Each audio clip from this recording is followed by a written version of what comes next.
Ladies and gentleman, ಪ್ರಧಾನಿ ನರೇಂದ್ರ ಮೋದಿ ಹಾಗೆ ಬಿಜೆಪಿಯ ವಿರುದ್ಧ ಸಮರ ಸಾರಿರುವಂತಹ ಕಾಂಗ್ರೆಸ್ಗೆ ಮಿತ್ರ ಪಕ್ಷವೇ ಬಿಗ್ ಶಾಕ್ ನೀಡಿದೆ. ಈಗ ಕಾಂಗ್ರೆಸ್ಸಿಗರಿಗೆ ಮೋದಿಗಿಂತ ಹೆಚ್ಚಾಗಿ ಕನಸಿನಲ್ಲೂ ಕೂಡ ಮಿತ್ರ ಪಕ್ಷದ ಆ ನಾಯಕರೇ ಕಾಣುವಂತಾಗಿದೆ. ಹಾಗಾದ್ರೆ ಯಾರವರು? ಅವರು ಕಾಂಗ್ರೆಸ್ಗೆ ಕೊಟ್ಟಿರುವಂತಹ ಶಾಕ್ ಆದ್ರೂ ಏನು ಅಂತ ನೋಡ್ತಾ ಹೋಗ್ಬೇಕು. ಜೊತೆಗೆ ಕಾಂಗ್ರೆಸ್ಗೆ ಅದು ನಿಜವಾಗ್ಲೂ ಸಂಕಷ್ಟವಾಗುತ್ತಾ ಅನ್ನುವಂಥದ್ದನ್ನ ಸಹ ನಾವಿಲ್ಲಿ ಗಮನಿಸಬೇಕಾಗತ್ತೆ. ವೀಕ್ಷಕರೇ, ನೆಲ ಜಲ ಭಾಷೆಗಾಗಿ ಪ್ರಾಮಾಣಿಕ ಪತ್ರಿಕೋದ್ಯಮ. ನೀವು ನೋಡ್ತಾ ಇದ್ದೀರಾ ಫೋಕಸ್ ಟಿವಿ. ನಾನು ನಿಶ್ಚಿತ.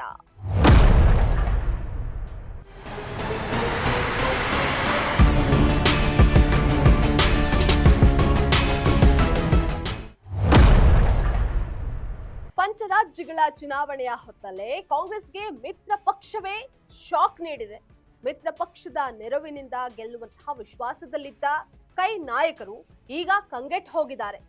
ಬಿಜೆಪಿ ನಾಯಕರಿಗಿಂತ ಹೆಚ್ಚಾಗಿ ತಮ್ಮದೇ ಮಿತ್ರ ಪಕ್ಷದ ನಾಯಕರಿಂದಲೇ ಕಾಂಗ್ರೆಸ್ಸಿಗರು ಆತಂಕಕ್ಕೀಡಾಗಿದ್ದಾರೆ. ಇಷ್ಟಕ್ಕೂ ಕಾಂಗ್ರೆಸ್ಗೆ ಶಾಕ್ ನೀಡಿರುವಂತಹ ಆ ನಾಯಕಿಯಾದ್ರೂ ಯಾರು, ಅವರು ಮಾಡಿರೋದಾದ್ರೂ ಏನು ಅಂತ ನೋಡೋದಾದ್ರೆ ಅವರು ಬೇರೆ ಯಾರೂ ಅಲ್ಲ, ಪಶ್ಚಿಮ ಬಂಗಾಳದ ಸಿಎಂ ಮಮತಾ ಬ್ಯಾನರ್ಜಿ.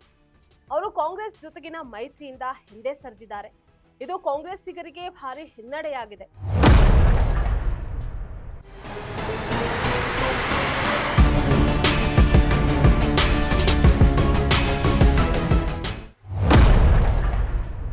ಪಶ್ಚಿಮ ಬಂಗಾಳ ಸೇರಿದಂತೆ 4 ರಾಜ್ಯಗಳು ಹಾಗೆ 1 ಕೇಂದ್ರಾಡಳಿತ ಪ್ರದೇಶದ ವಿಧಾನಸಭೆಗೆ ಚುನಾವಣೆ ನಡೀತಾ ಇದೆ.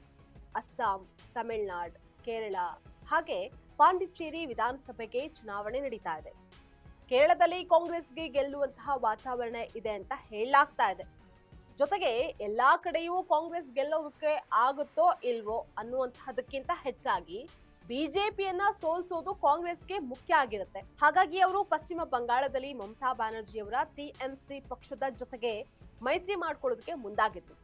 ಆದ್ರೆ ಮಮತಾ ಅವರು ಇದಕ್ಕೆ ಅಷ್ಟಾಗಿ ಉತ್ಸಾಹವನ್ನ ತೋರ್ಲಿಲ್ಲ. ಇದಕ್ಕೆ ಕಾರಣಗಳು ಏನು ಅನ್ನುವಂಥದ್ದನ್ನ ನೋಡಿದಾಗ ಕೆಲವು ಅಂಶಗಳು ನಮಗೆ ಇಲ್ಲಿ ಕಾಣಿಸ್ತಾ ಹೋಗುತ್ತೆ. ಬಿಹಾರದಲ್ಲಿ ಆರ್ಜೆಡಿ ನಾಯಕ ತೇಜಸ್ವಿ ಯಾದವ್ ಅವರು ಕಾಂಗ್ರೆಸ್ ಜೊತೆಗೆ ಹೋಗಿ ಹಿನ್ನಡೆಯನ್ನ ಅನುಭವಿಸಿದ್ದಾರೆ. ಹಾಗೆ ಯುಪಿಯಲ್ಲಿ ಎಸ್ಪಿ ಮುಖ್ಯಸ್ಥ ಅಖಿಲೇಶ್ ಯಾದವ್ ಅವರು ಕೂಡ ಹಿನ್ನಡೆಯನ್ನ ಅನುಭವಿಸಿದ್ದಾರೆ. ಇದು ದೀದಿಯನ್ನ ಭೀತಿಗೊಳಿಸಿದೆ. ಹಾಗಾಗಿ ಕಾಂಗ್ರೆಸ್ ಜೊತೆಗೆ ಹೊಂದಾಣಿಕೆ ಮಾಡಿಕೊಳ್ಳುವಂತಹ ವಿಚಾರಕ್ಕೆ ಸಂಬಂಧಪಟ್ಟಂತೆ ದೀದಿಗೆ ಭೀತಿ, ಒಂದ್ ಕಡೆ ಭಾರಿ ಹಿನ್ನಡೆ ಆಗುತ್ತೆ ಅನ್ನುವಂತಹ ಭಯ ಕೂಡ ಅವರಲ್ಲಿ ಕಾಡ್ತಾ ಇರುವಂತಹದ್ದು. ಕೈ ನಾಯಕರು ಮುಂದೇನ್ ಮಾಡ್ತಾರೆ ಈ ವಿಚಾರಕ್ಕೆ ಸಂಬಂಧಪಟ್ಟಂತೆ ಅನ್ನುವಂತಹದನ್ನ ಕಾದ್ ನೋಡ್ಬೇಕಾಗಿದೆ. ಇದು ಸದ್ಯದ ಪ್ರಶ್ನೆ ಕೂಡ. ಇದಾಗಿತ್ತು ಇವತ್ತಿನ ಫೋಕಸ್ ಸ್ಪೆಷಲ್ ಸ್ಟೋರಿ. ನೆಲ ಜಲ ಭಾಷೆಗಾಗಿ ನೋಡ್ತಾ ಇರಿ ಫೋಕಸ್ ಟಿವಿ.